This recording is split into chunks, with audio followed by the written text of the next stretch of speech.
Hey there, it's Ashley from WTI. If you are looking for a really fun game to play with your kids, then I would highly recommend this one. It's called Tetra Tower. It's from ALKISTA, and it is a lot of fun. So it comes with your tower here, and this goes on the platform, which is flat on the one side, and it balances just like that. So it makes it a little bit more difficult to stack your pieces.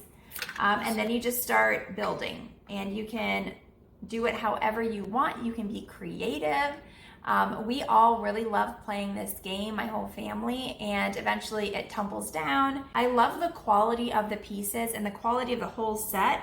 It also has really fun colors and different shapes. And then it also comes with cards, and some of these cards say, put this shape on the block on the stage.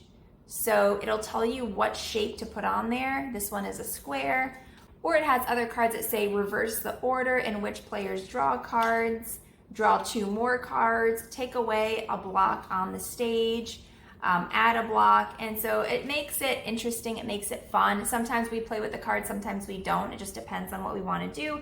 But overall, I would say this is an excellent game, building game that is challenging if you have younger kids, and it's also just really fun if you're older. And it's a great way to get kids off the screen in the summertime, so I would highly recommend it. It's been a lot of fun, but that's just my point of view.